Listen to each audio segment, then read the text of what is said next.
嗨，大家好，我是躺平叔，今天是2026年5月21號。這一期咱們繼續胡聊胡適、胡威還有胡一金老師。今天胡適走勢可以說讓金融消費者又是爽透了，嘗到了什麼叫當頭一棒。今天這個指數早盤還在上漲，給人感覺好像要起飛調整了2天，結果從上午開始突然就一路下滑，而且創下近幾個月以來最大的一個跌幅。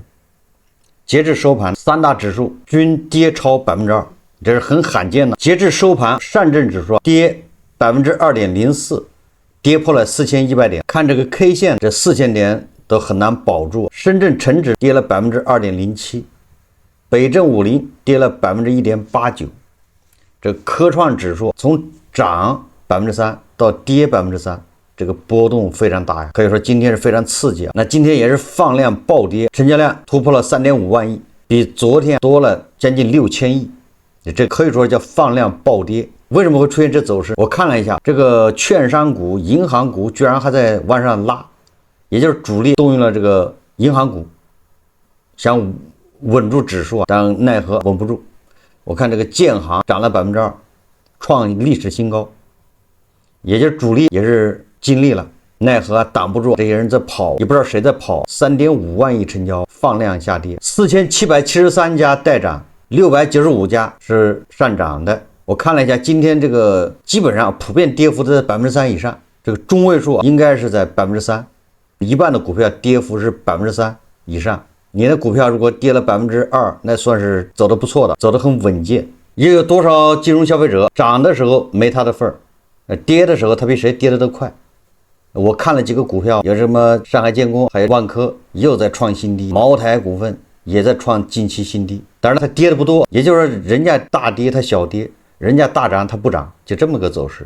至於那些什麼硅基，那就上下飛舞，那就看你的命，你有沒有趕上，你能不能騎得住。你要騎得住，你波段抓得好，你可能賺點錢。如果你騎住了，你波段沒做對，反向操作，那估計賠的也很厲害，褲衩子都賠掉了。飞起。所以說今天 K 線圖沪指那叫一個2%的大英鎊放量，這個非常難看，因為前面有2個1%的下跌，後面跟着震盪了2-3天，又來一個2%，那這個多多少少就是下跌中繼的一個走勢，老股民都能知道後面還有下跌，也就是它下跌的這個動能還沒釋放完。那也就是說它是不是這就一路跌下去，這咱不知道，因為我早就說了，沪指它是往上它沒有信心，因為大家都知道往上那就扯淡，騙誰，等着誰去接，往下他不甘心。沪指它就這麼個狀態，往上走知道是自我欺騙、自我麻醉，你也忽悠不了韭菜進去。現在的韭菜都學乖了，因為韭菜不賺錢，大部分韭菜就在咱們這樣的自媒體博主不厭其煩的勸導之下，都已經死了這條心了，不想通過賭博賺錢了，錢就存在銀行，也不搬家。你愛怎麼吹，你愛怎麼忽悠你的，是吧？你所以銀行的存款是節節攀升，大家都是玩命的存錢，完了之後還貸款，有點錢就把貸款還了。這些我在5年前是不是就天天絮叨？現在越來越多的人是這樣的一個操作，所以你指數你隨便漲，韭菜他就不動心，他就不去。也就是這次咱們跟韓國不一樣，這韓國確實全民這個叫加槓桿，全民參與，你不參與你心裡慌得很，覺得趕不上了。這個我在以前節目也說了，人家三星、海力士，你不管它有沒有泡沫，人家確實是在賺錢，而且穩定的，明年的錢、後年的錢都是穩定的。那你說它漲也說得過去，但即便這樣，人家也上下震盪。但是胡適有這樣的企業嗎？胡適大部分都是講故事，在那忽悠人。今天日本和韓國指數是暴漲，韓國可是又熔斷了，它是往上熔斷，它又漲得太快，熔斷。但是咱們這是暴跌，為什麼？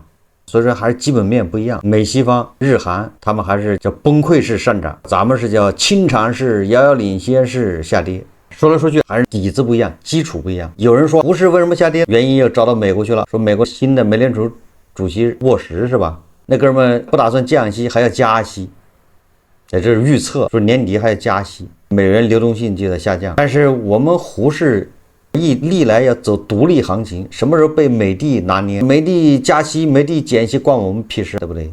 怎麼美帝一加息，這個日韓他們怎麼不暴跌？所以還是咱們本質上是沙灘上建高樓，心裡都沒底，都知道要倒，所以有點風吹草動，就叫夺路而出。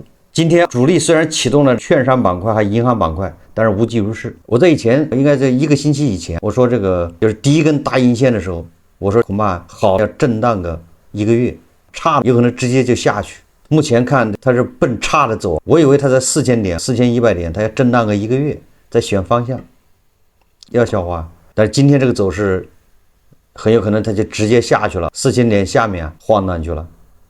就不要小看这100點、200點的這個跌幅，剛才已經說過了，80%的散戶就這麼上下折騰一下，賬戶又薄了一層，買單去了。吃肉的時候沒趕上，挨打的時候來了，買單的時候來了，散戶都是這樣。我剛才說過了，你買的是硅基，那你也得拿得住，你的這個節奏能踏得上，你能賺錢。這樣的人也很少。你要買的是碳基，那基本上就是賠錢了。漲的時候沒你的份兒，跌的時候你比別人跌的還多一點。網上有很多分析文章說股市為什麼跌，我覺得都沒有說到點子上。歸根結底就是沙灘上建高樓，什麼時候跌都是應該的，它跌才是叫正常狀態，漲那是蹊蹺的很。所以說它跌為什麼跌的就回歸常態，就沒什麼好分析的。漲你才要小心一點，那是要騙你進去。沙灘上建高樓，咱們早就說過了。這港股也在跳水，上漲沒有基本面支撐，全靠故事，那下跌那就成了必然。那就是價值回歸。有很多網友，很多人看了之後節目，他總覺得好像我跟股票有仇，跟股市，其實不是，就說明理解淺了，眼皮太淺了。我說的是咱們這個資本市場，歸根結底那個根子它的病根沒有得到治療，盡是在治療它表面現象。那這樣他連賭場都比不上，那你拿你的血汗錢，拿你那8小時拿身体換的那個窩囊費，你拿去賭博，你沒有必要。什麼时候的病根找到了，把這病根治好了，你說你拿點錢去玩一玩，那你好歹那叫死得叫什麼？你就輸了，你也心安理得。你現在被割了韭菜，你叫死不瞑目，啥都不知道，進去的錢就交給什麼聚力所居這樣的公司了。那股市什麼時候值得參與呢？不是說它下跌你就可以參與了，也不是說它跌到多少點你就能參與，不是這個意思。它什麼時候參與值得參與，是它渾身的這個毛病，尤其是這個病根找到治好了，你才去參與。什麼人能治好？這沒人知道。我看有很多網友一看到指數漲了一點，他心裡就癢癢，錯過牛市了。他就是看不見那些從3000點進去的，哪怕你2600進去的，很多人都在賠錢。你沒買對股票，你就是在賠錢。有很多股票现在的它的點位比2600的時候還要低这樣的股票比比皆是。所以說不要看好像指數漲了1000點在那兒着急，錯過牛市。這種牛市不參與是最好的。沙灘上建高樓，什麼時候塌下來你不知道。我們再看幾個炒股的故事。首先是特朗普，今天媒體報道是美联社、世界日報道說，美國政府道德準則辦公室披露報告顯示，美國總統特朗普今年第1季度進行了3600多次股票買賣，其中包括許多直接受其決策影響的公司的股票。根據這份100多頁的最新報告，由於特朗普股票買賣頻率很快，3個月的交易額可能超過了1億美元。股市開盤後平均每天交易近50次，這比胡錫進要厲害得多。這個我覺得他超過了中國的散戶，關鍵人家是 T+0 是吧？報道稱，特朗普的股票交易涉及英偉達公司，交易額高達600萬美元。他的投資組合還有蘋果、波音和特斯拉公司的股票，以及包括洛克希德、馬丁、通用動力在內的美國軍火供應商股票。問題是，好像特朗普這麼幹，好像還不犯法。當然了，這我不知道。這個擔任美國政府道德問題顧問的叫佩恩德說，如果他是國防部長，那這就是在犯罪。嚴格意義上說，特朗普可以這麼做，就是買賣股票，但這從根本上違背了人們的信任，也就是法律他不犯的，他沒犯法，但是會影響別人對他的信任。美國法律禁止聯邦雇員持有可能受其工作影響的金融資產，但總統除外。你看看，特朗普家族企業發言人本扎稱，特朗普的投資組合是由第三方處理的，他對投資決策擁有獨家權利。這個我就在想，一天操作50次啊，那特朗普我假設他自己親自操作啊，他有那時間嗎？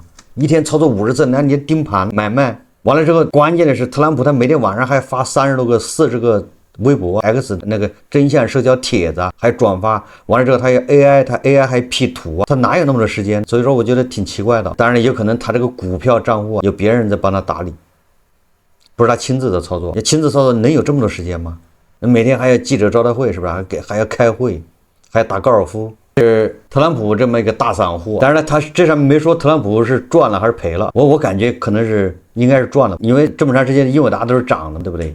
特斯拉也是漲，他不會是做空。第二個是網上一個帖子，標題叫"中年失業全職炒股，4月份虧了38%，天天看着賬戶心塞"。這個文章作者說："我52歲失業，你52歲失業，對吧？也找不到好的工作。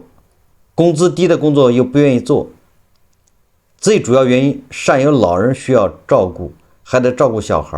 實際上52歲找工作已經很難了，你怎麼找？除了网约車和外賣，网约車外賣的夠呛，网約车還好吧，这外賣夠呛。52歲了，他說以前賺了點錢，沒有房貸，有一點點積蓄，本來他們挺好的，沒有房貸，還有存款，手上還有點積蓄，他沒有工作，實際上他不是最差，結果。也不知道是看了什麼節目，現在是牛市嗎？頭腦一熱，對吧？拿了一部分積蓄，全職炒股，4月份虧了38%，天天看着賬戶心寒。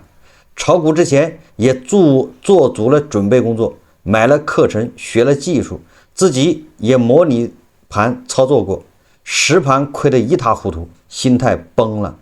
虧了這麼多也不敢給媳婦說，體力活也幹不動。腦力工作又找不到，真的太難了。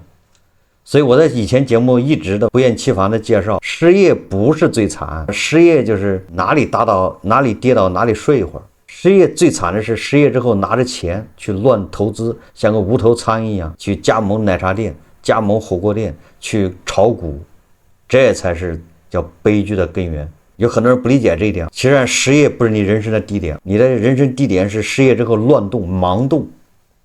這哥們就是盲動，本來家裡有存款沒有貸款，這日子過得還是不錯的，是吧？差點的就是饅頭加榨菜，他沒有貸款，沒有壓力，有存款嗎？沒工作，一家人就是生活水平下降一點，吃的稍微差一點，對不對？結果盲動，錯誤的決策，全職炒股虧了38%，想賺回來太難。你拿錢去炒股，輕輕鬆鬆賺錢，你賺誰的錢？還有一個就是一個作家叫紫金陳，為什麼說？因為媒體報道說，《钱江晚報》報道。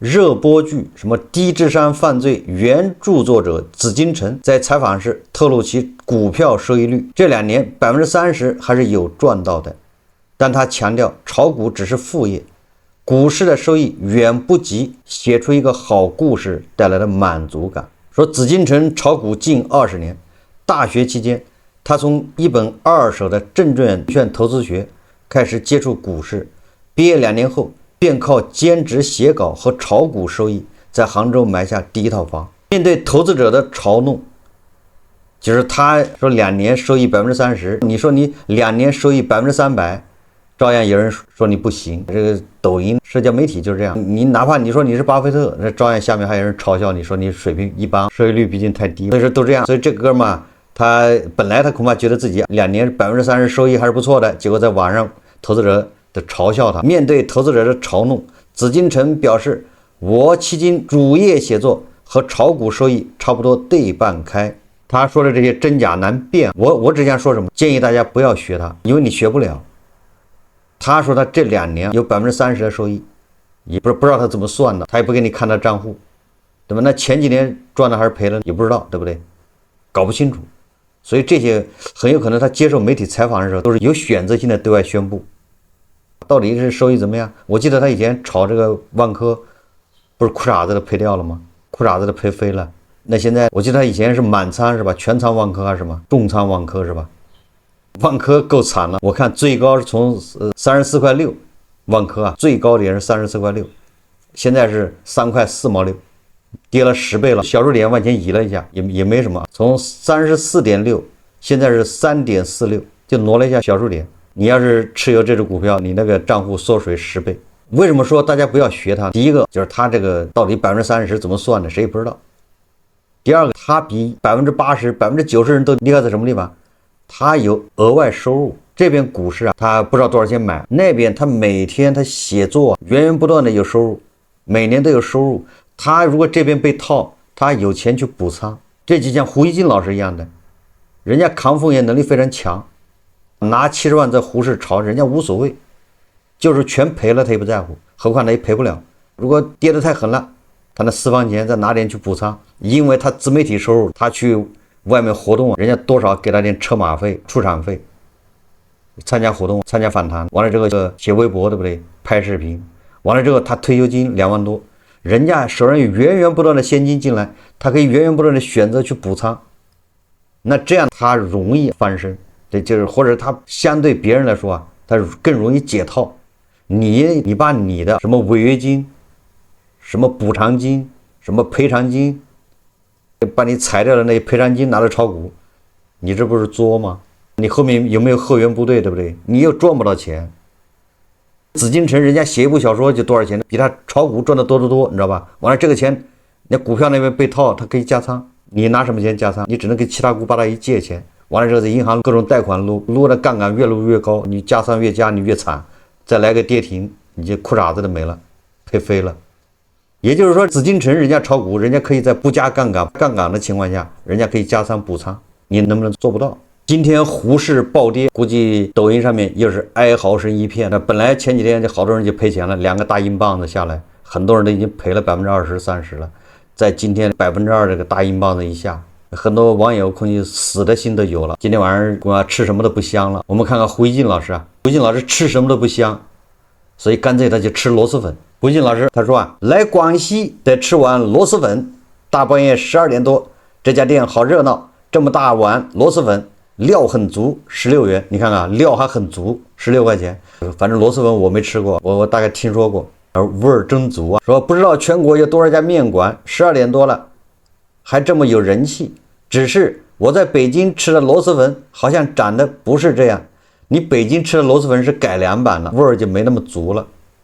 畢竟要照顧一下北京人的這個味蕾，是吧？受不了那麼臭。胡金老師又寫了一篇，他說昨夜在廣西南寧吃螺螄粉，今晚就在北京家門口吃麵，做夢一樣。你看人家胡金老師對不對？他炒股他有條件，這不耽誤他去廣西南寧走一圈，這個出場費怎麼着，他不得給個3、5萬的？沒3、5萬的1、2萬那也不少，對不對？他真應該在南寧多待一天，但明早要送小朋友去幼兒園，所以趕回來了。這個很多人就不理解了，小朋友去幼兒園跟你老胡有啥關係啊？胡金說，老胡退休了，角色順序變了，每個人都會這樣，老胡願意在規律中順勢而為。胡金老師這個案，大家一定要小心。胡金老師首先他是個知識分子，這個沒毛病。胡金老師這個知識分子的特點就是說話有的時候拐彎抹角，就是影射。他過個20年，他把他這個微博翻出來，他說當初我就說了，我就建議到年紀就該退休。你看我不就退休了嗎？你看這個退休了，角色順序就變了。我以前多厲害，環球時報的這個總編是不是？現在退休了，在家帶孩子也挺好，帶孩子你天天送孩子上幼兒園，這是我的第一份，我最主要的工作。退休之後，角色順序变了，在台上的時候是環球時報主編，一支筆都他簽字才行，親自靶向定方向，親自掌舵。退休了，角色順序就变了，就变成带孩子是放第一位。所以说胡一金老師曲里拐彎呢，感覺好像在勸誰一樣的，不知道是不是勸地保，說每個人都會這樣。他關鍵說了這樣一句話，他說每個人都會這樣，難道就沒有例外嗎？地保就是例外，對不對？所以他說每個人都會這樣，我感覺胡一金老師有可能是在暗中在勸誰。他說老胡願意在規律中順勢而為，也是勸他。其實胡一金老師在向人喊話，你知道吧？那就是說你看看該退吧，要順應規律。所以我只能這麼理解，我把胡一金老師往好的地方理解，這是我認為是他是陰陽怪氣的在向某些人喊話，尤其是地保，建議地保对吧，回家帶孫子去，不挺好的嗎？誰還沒孫子，對不對？誰都會退休。吃完了螺螄粉，胡一金老師又寫了一篇大國跟俄羅斯之間的這種交往，什麼聯合聲明。胡一金老師說，大國與俄羅斯周三晚間同時發布2項聯合聲明，這非常罕見，舉世矚目。這個比螺螄粉還要臭，對不對？螺螄粉反而沒那麼臭了，對不對？他这個一吹顯得更臭了，因為明明是一個很潦草收場的這麼一個訪問，頭一天晚上來，第二天晚上就走了，匆匆忙忙，連滾帶爬，應該這麼說。你說整個的時間就20個小時，能談啥？能簽啥？那都是搞個表面文章而已，對不對？我說了嗎？他來了，似乎又沒來。胡錫進老師說，兩項聯合聲明信息量非常大，需要外界慢慢消化，那比螺蛳粉還難消化啊！是啥信息量啊？那麼你哪次來不簽這樣的東西？所以說胡錫進老師很有意思，就你說哪次來他不簽這些東西有啥用呢？他說，但是他們同時發布的重大意義已撲面而來，老胡相信整個世界都會感慨於成熟、強大、堅韌以及他對兩國人民的福祉和全球穩定所發揮的無可取代的作用。說實話，這個作用就比不上一碗螺螄粉。後面老胡認為，這兩個國家之所以能成為全面戰略協作的好夥伴，根本原因是什麼？相互尊重、重信守義、合作共贏基本原則。這胡錫進老師吊盤就亂吊了。重信守義從何說起？上次來不是答應什麼要拆橋嗎？怎麼後來橋沒拆，還又多修了一個橋？這叫重信守義是嗎？相互尊重什麼地方？那個叫什麼弗拉迪沃斯托克搞什麼慶祝是吧？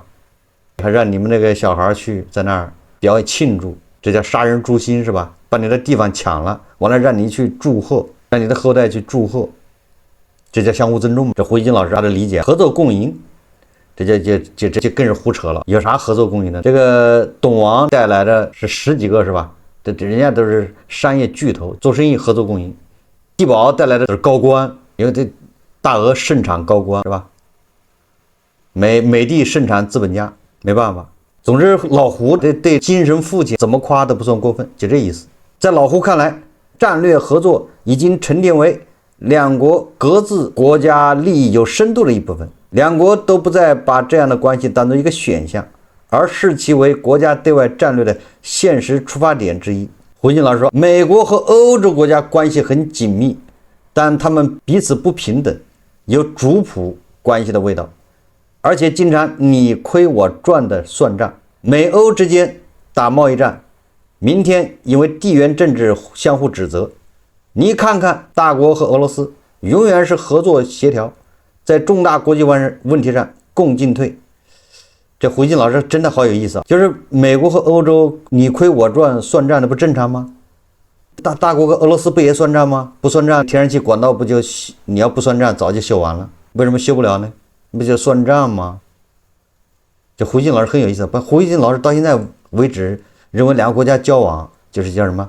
好起來那就不用算賬，你這就是我的，我的還是我的，這個意思啊。親兄弟明算賬，美國和歐洲算賬的不正常嗎？做生意就得算賬。那按照胡錫進老師的意思，就是你跟大俄關係好就不用算賬，大俄要什麼給什麼，不就這意思嗎？